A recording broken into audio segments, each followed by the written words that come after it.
Thank you, Paul. I'm delighted to connect with all of you today and discuss patient-centered outcomes research and patient-reported outcomes. And I'd like to thank Paul Gross and Michelle Schusterman for the opportunity to present.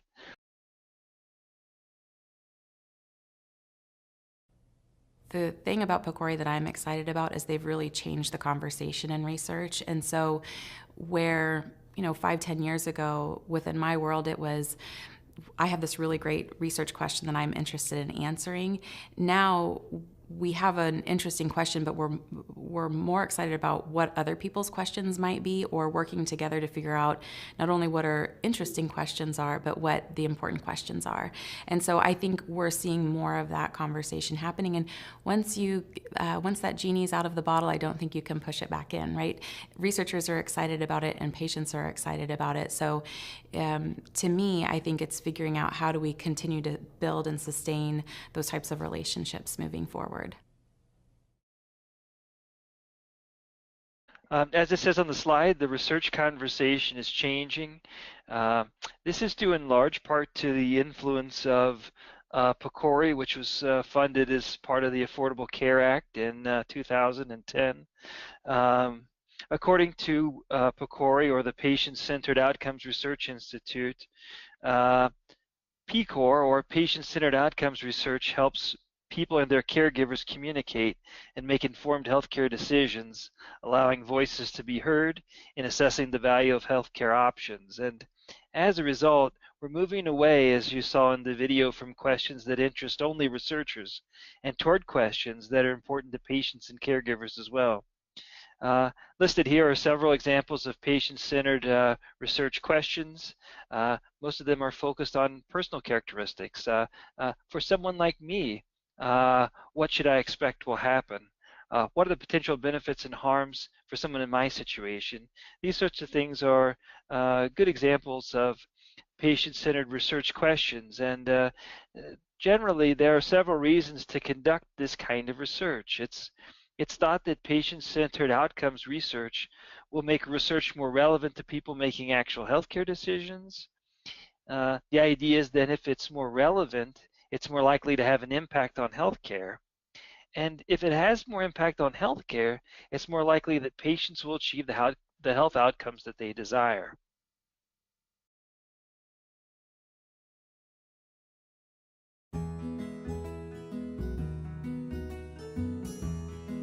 Patient-reported outcomes refer to assessments of a patient's experience that is or are obtained directly from patients without any interpretation by clinicians or other individuals. They express how patients view their health and their well-being. In quality improvement, they add to our understanding of the total care experience by providing an assessment of health from the patient's perspective. So examples of patient-reported outcomes are things like pain, fatigue, anxiety, functional measures like sleep function, sexual function, physical function, and then social measures of how well I would rate my social relationships, social isolation from a child's perspective, relationships with families, etc. So they complement typical clinical measures of disease, disorder, and biochemical measures of outcome.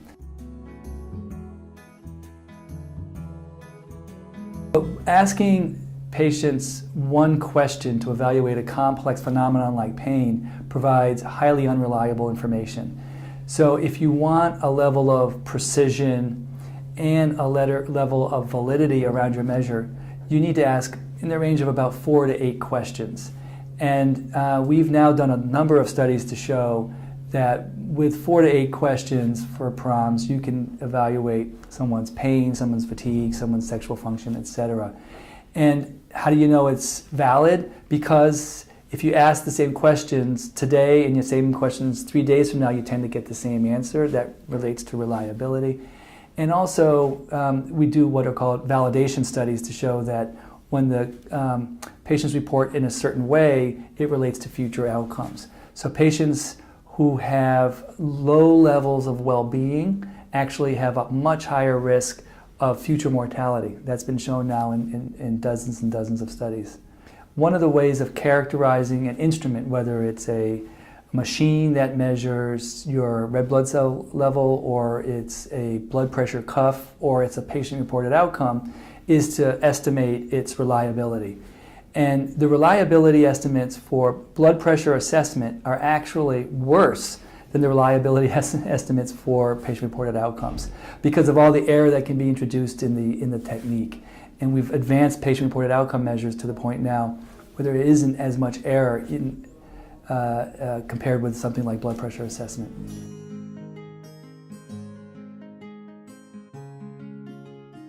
So we have the instruments. They're reliable and they're valid. The question is, what do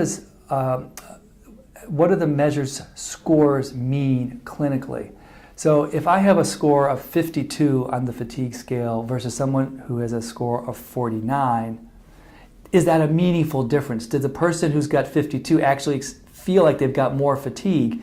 It might be statistically meaningful, but not necessarily clinically meaningful.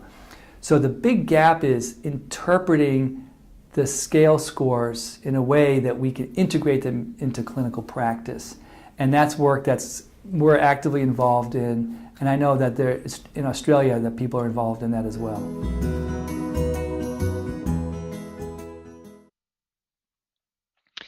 It's true also that the focus on patient-centered outcomes research introduces a set of tools that have received less emphasis over time in medical research, and those are patient-reported outcomes. We're moving past the idea that clinical measures such as blood tests are the most important clinical research outcomes. The fact is that patients don't always care about the results of a clinical test. They do care about the effects of a clinical condition on their ability to work and to enjoy quality time with family, for example. As a result, if we direct our clinical work and research only toward changing clinical test results, we may be ignoring the most important targets, such as a person's quality of life.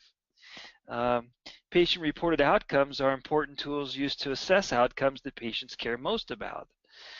More than ever, PROs are being used as outcomes for research studies, such as the effectiveness of new medications or the quality of hospital care.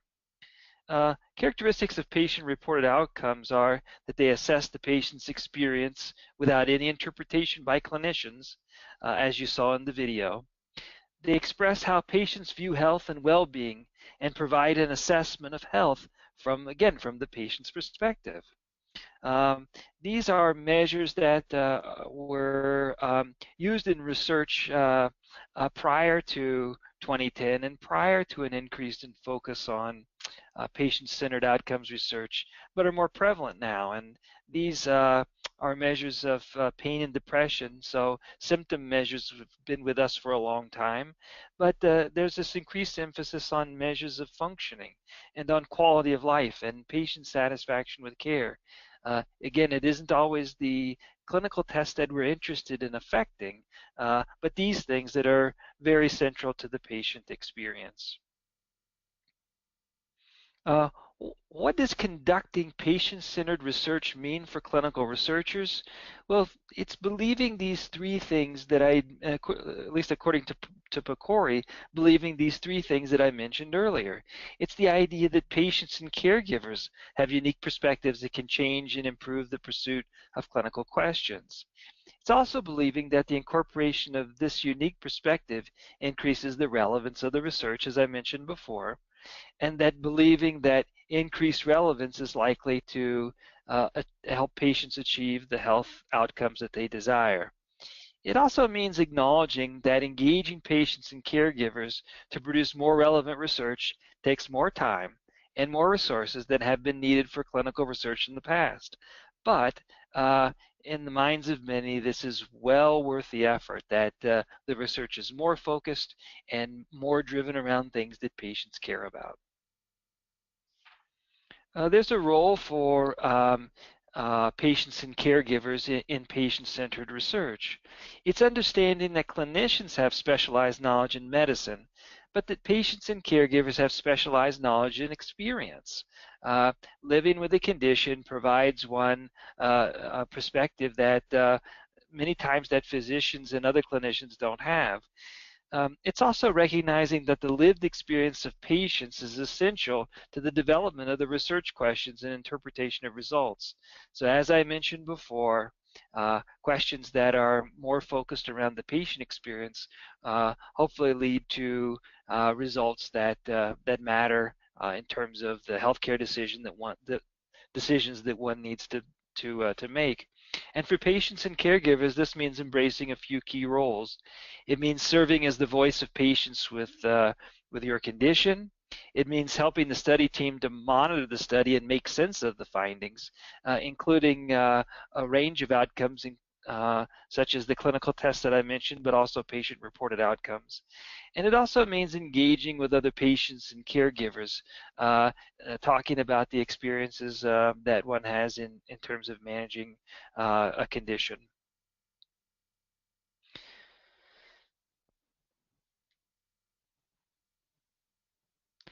Paul, I seem to have lost control of the slides. I just need to advance to the next one if you're able. Yeah, I'm trying. Hold on one sec. There we go. Thank you. Did I advance too, or did I get it right? No, this is correct. Thank you. Okay. This slide covers what CPR is doing with respect to patient-centered outcomes research and perhaps later patient-reported outcomes. We're asking patient-centered research questions that are directly informed by patients and caregivers, and that's what this process is all about, of course. These webinars and the meeting that Paul and Michelle have set up is about doing that. We are currently using, developing, enhancing patient-reported outcomes that we will plan to use as outcomes for these clinical research projects. And we're engaging the CP community to develop patient research agenda. Again, directly in an offshoot, a product of these webinars and of the meeting that we'll have in a few months. We're also creating opportunities to involve the CP community in research. And as we talked about the roles of patients and caregivers, this is from soup to nuts, from thinking about questions to making sense of the data and to making sure that it reflects the patient and caregiver experience to the utmost degree so that those results would be most useful. These are the end of the slides that I've prepared, and I'm happy to talk through any one of these slides or other questions you may have about PCOR, Patient-Centered Outcomes Research, or PROS, Patient-Reported Outcome Measures. Great. Well, thank you very much, Jacob. What I'd like to do now is to moderate questions. We're going to continue to use sort of two mechanisms. So I don't have any questions in the queue right now, so you can either click on the question icon at the bottom edge of your GoToWebinar panel and use that to generate a question, open the question window and ask a question. Or you should also see an ability to raise your hand, a little hand icon, and if you click on that, I'll see that you've raised your hand, and I'll try to alternate back and forth and get any questions answered about patient-centered research. So let me see what we've got. Now I'm worried this crew is not a crew not to ask questions, and we don't have any questions yet. I'm gonna put Michelle, unmute Michelle, and she's gonna probably ask the first question. Actually, I can't unmute her. Great. Michelle, you can unmute yourself and see if you. Okay, I'm unmuted. So, Michelle, do you have a, you know, as the person who heads up patient engagement for everything that CPRN does, do you have anything you'd like to add about what it's like, you know, for the people we're engaging to participate beyond Research CP, but to participate in our to participate in CPRN research? Well, can I pose a question instead? Sure, you may. So what is one of the things that I get asked a lot is, how do you create, what's a good question for this kind of program? And so some people get stuck trying to figure out how to phrase a question. But are there parameters that we're looking for in engaging the community and getting consumers to share their ideas? Jacob? And Michelle, these are questions about research questions that the network should be asking, or these are different kind of question? Well, for instance, with our co-digital survey platform, as we're going through this process, what is helpful? I want to give people an idea of what may, particularly our consumers, our adults with CP, and parents and caregivers, what is helpful for them to know as far as what makes a good patient-centered question? What are some things that are maybe out of the bounds? Maybe that's a place to start, versus what is helpful that the network can, this CPRN specifically, is designed to facilitate. And we've gone over some of this. Oh, go ahead, Michelle. I'm sorry, I cut you off. No, you're fine. No, I think that's a great question, and I think that one distinguishing characteristic of a patient-centered question is a real-life experience where one has had to make a clinical decision or a decision about care, and so I think those are so naturally patient-centered and important, and from that point, it's just a match between, I think, the question and the data that we have in hand or that we can collect to answer that question.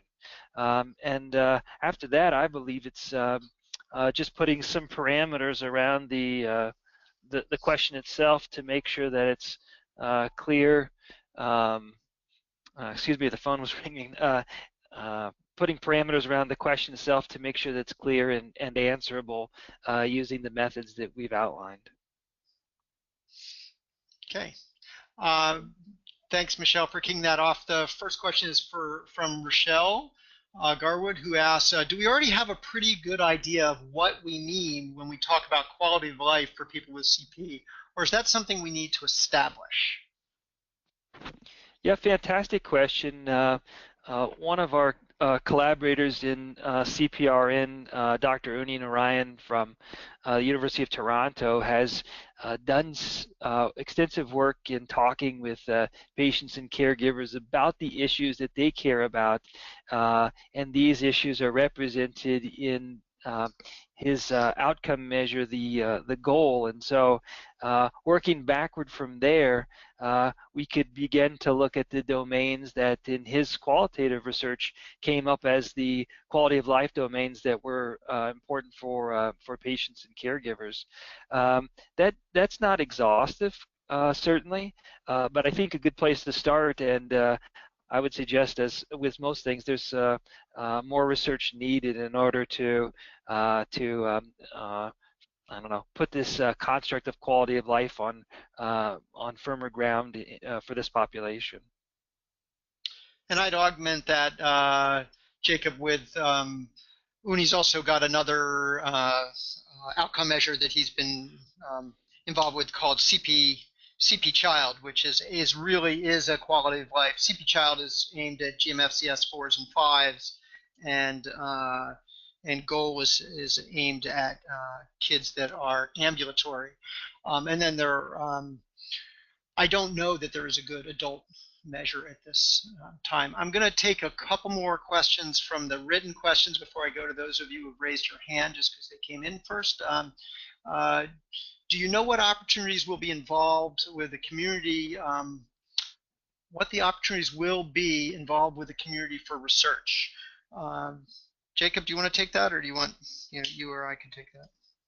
Well, I'll start, Paul, and then feel free to add. I think that one natural opportunity will be the community registry that we're developing, and that would be something that would be able to be engaged with as a web platform to ask questions about quality of life, to ask questions about functioning and about a research agenda and about patient advocacy and all sorts of things. And I think with time would increase the functionality to include many other things. And so that's a very natural opportunity in addition to engaging in particular projects. So using web platform that we have already for CPRN. We can make folks aware of lots of things that are going on in the research community, and create their offers to participate. Paul, I know this is only scratching the surface, so please add to that. Well, and so as I mentioned when I asked Michelle to kick off the first question, I mean, patient centricity is and patient engagement is pretty central to the way CPRN was formed.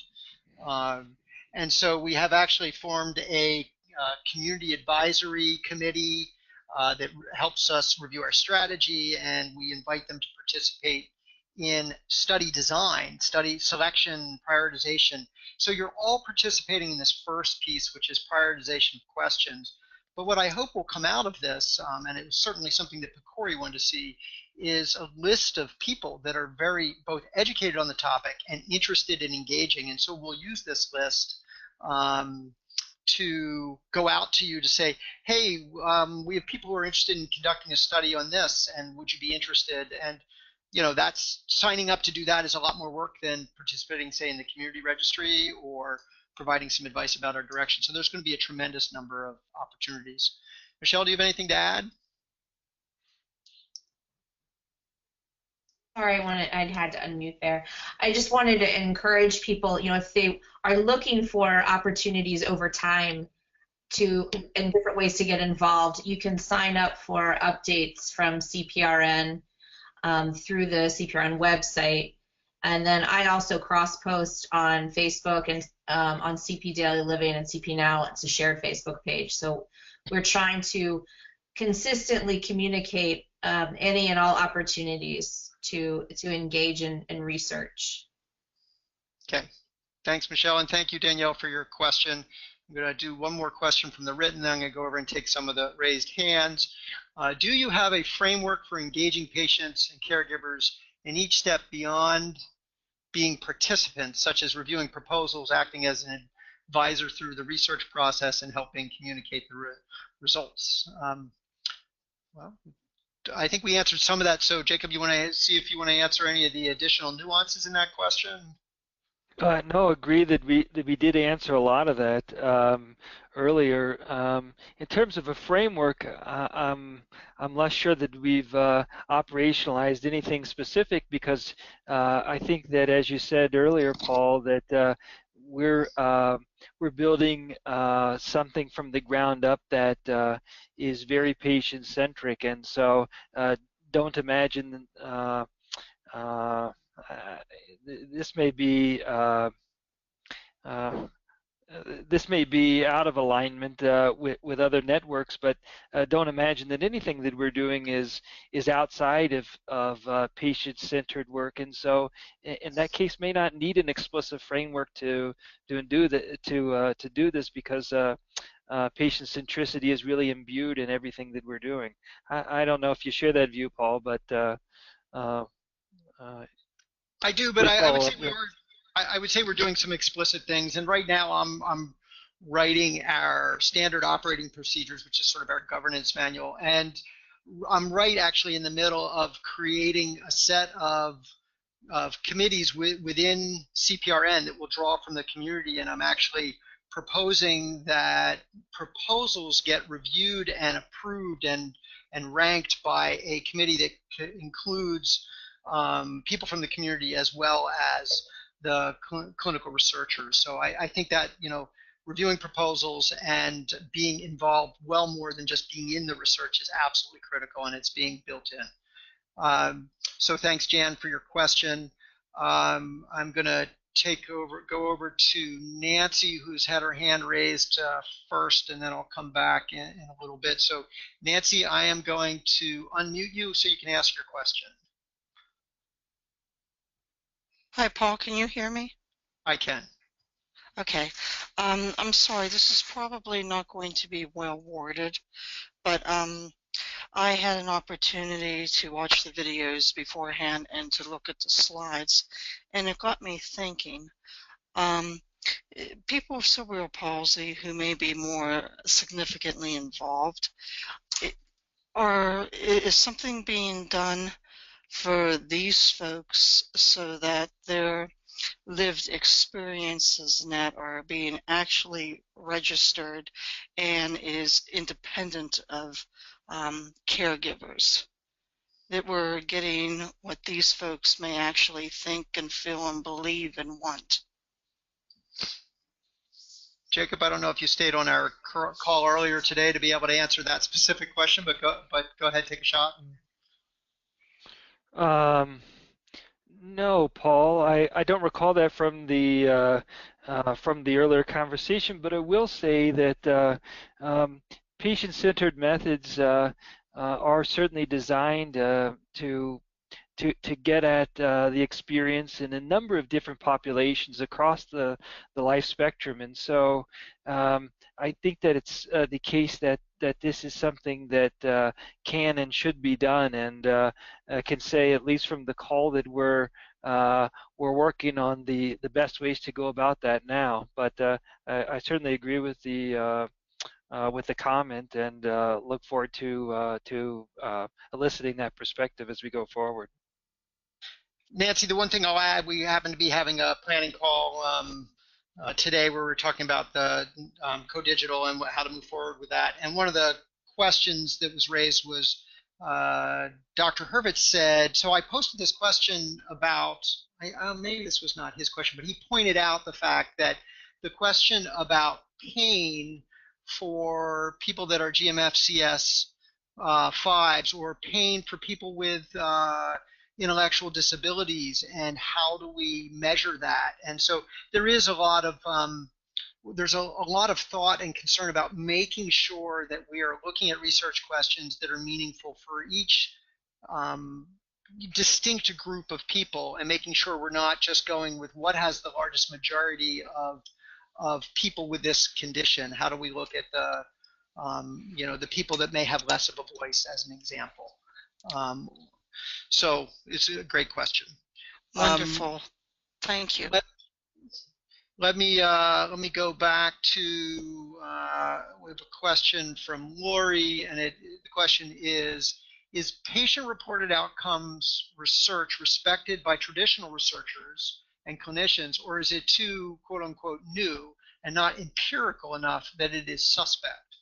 Are the researchers on board with a new paradigm? Yeah, that's a fantastic question, and the answer is it really depends. Patient-reported outcomes have taken hold in some medical communities very naturally, and others less so. I would say that as you heard on the video that Chris Forrest was talking about, there have been significant advances in the development and the refinement of these sorts of tools, so that the quality of them approximates or exceeds the that of other clinical measures in medicine. And so, yes, I think it's the case that there's work to be done in terms of educating different medical communities about PROs, but it is the case that the tools are of a quality now that it's hard to argue that they're not good tools around which to base a research study. Great. Thank you, Lori, for your question. I'm going to go back to a hand raised that's been up for a while from Patty Lyons. Patty, do you have a question still?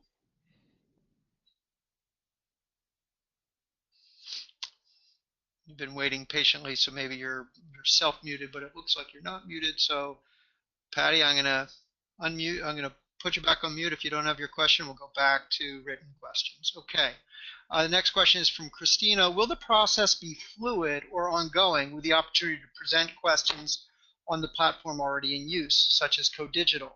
To elaborate, as the year progresses and the data is gathered, information is shared, will there be opportunity to add questions, and how often? Jacob, that feels like it's one for me, but if you have something specific you want to weigh in on, feel free. No, I agree with you, Paul, and look forward to your answer. I'd just say that it will be important as we go forward to disseminate all the findings to the questions that we're going to tackle initially, and think that it will be important to ask follow-up questions, and so want to make sure that our communication channels are open. But I just find myself agreeing with the comment and deferring to you, Paul, for the specifics. Yeah, so Christina, I'm not sure that we'll keep Code Digital open. Code Digital is a paid service that is not inexpensive for us, but we have found it incredible. The level, they've told us that this has been one of the most engaged communities engaged questions they've ever seen. So I think, hats off to all of you for staying engaged and voting so many times. But I think we may revisit it, but we certainly will have ways to express questions and have the community express questions in an ongoing fashion. Okay, I am going to go back to the live line, and Daniel Pecorella has a question, and I'm going to unmute you, Daniel, and if you're still there, you can ask your question. Hi, Paul. Hi, Jacob and Michelle. Thanks for doing this. It's been really eye-opening for me as a person working with people with cerebral palsy, and to be part of something like this, and to be part of something with that's so inclusive. It's really cool. My question is related to Jacob's presentation. Specifically, I'm fairly new to this sort of paradigm of patient-centered research questions and such. But in your presentation, Jacob, you had a point that said that engaging patients and caregivers to produce these results takes more time and resources than have been needed for clinical research in the past. And I was surprised by that, and wondered two things, if you could elaborate, and maybe Paul as well. First, I just thought that equipment and resources through hospitals was very expensive for more clinical based science research. And I was wondering, what is the bulk of the cost? And I sort of get the time and stuff, but and then the second was more for Paul, in that maybe you could, if you don't mind, Paul, if you could sort of give us an idea of how much work is going on behind the scenes to bring this forward for everyone here to participate in, because I think just participating in it seems really easy, and barring some of your mild technical problems, which you seem to finesse through fairly easily, but everything has really flowed very well, I thought. But anyways, a couple of questions. Hopefully, be great to get some feedback. Thanks. Go ahead, Jacob. Take it.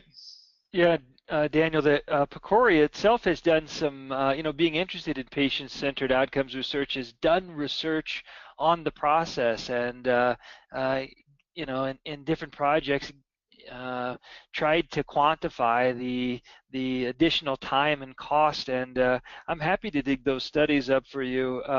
But that at least has been the conclusion of PCORI and of the research teams who studied the question. However, I'd push back and say that doing 10 studies that are not going to influence patient care and answer patient questions is much less effective than doing 5 that would. And so despite the additional cost and time, the impact of the research is so much greater that I think that there's still value that's achieved as a result of doing patient-centered outcomes research. Oh, I totally agree that there's value. I just was trying to get a sense of what kind of effort was being put into these processes, and I just was surprised. That's all. You always think clinical research is so expensive and millions of dollars, but I don't think I thought that this would be. I thought that would be more cost effective, but that's why I was just curious. So I would say there are, for example, we're looking at patient-reported outcome measures. There's one that, or a couple actually, that were developed by Mary Gennady and Debbie Thorpe, who head up our adult panel, and they worked for about a year to engage with our adult consumer panel and get feedback, and they formulated questions and they tested them, and we're just getting ready to roll those out. And so, that was an effort of I think Mary and Debbie had about a 10-person clinical team and about a 15-person adult panel that they bounced things off of, and a year of work. And then collecting the data won't be that hard, but it'll need to be analyzed. And all of CPRN is just a huge team effort. I mean, Jacob is the data center PI, and he and I speak every week for at least an hour. And there's a lot of work going into the community registry. There's a lot of work going into. There's a study group working on patient-reported outcomes for both not only the adult group but for peds, and it's all sort of a lot of volunteer time going in. And as studies get funded, there's some paid people, but there'll be more and more work. So, okay, I'm going to go to the next Thank you. question. Yeah, you're welcome. Thank you for tuning in so much, Daniel. I'm going to go to Sandra. I accidentally skipped your question. Are pros open-ended, or do they need to be developed and validated based on a population? Based on the population. Jacob, that is right up your alley. Sure. So patient-reported outcomes include open-ended and closed-ended questions, and it is the case that they need to be validated in a patient population in order to for us to make generalizations about the patient population on that measure. Great. Thank you, Sandra, for that question. Danielle asked, will CP kids be involved in research as well as adults? And absolutely. The result of this, when we look at the people that are engaged in this, it's split a little more heavily focused on parents and caregivers of kids, but there are a lot of very engaged adults. When we look at what's going on in co-digital, it's about equally split between clinicians, parents, and adults with CP. So all the work is going on to cover all of those. So thank you for that question, Danielle. I think, let me just go back to hands raised. I think there was someone else that had a hand raised. Patty, I'm going to, because you sent me a text, I'm going to unmute you again and answer the question. Can you hear me now? Yes, I can. Oh, good. Okay. Thanks for coming back around to me. Mine kind of actually piggybacked off of Nancy's comment. I recently had a research experience with our local children's hospital, and they actually reached out to us and were researching, kind of our knowledge and understanding of healthcare, but they wanted it both from the parent and then from the child. And when they asked if my daughter was verbal or nonverbal, I said she was nonverbal because technically she is nonverbal. And at that point, they no longer wanted to interview her and question her. And so I, of course, pushed back and said, nonverbal does not mean she's not able to communicate, that she's able to understand and answer questions, but not the way you or I would typically answer.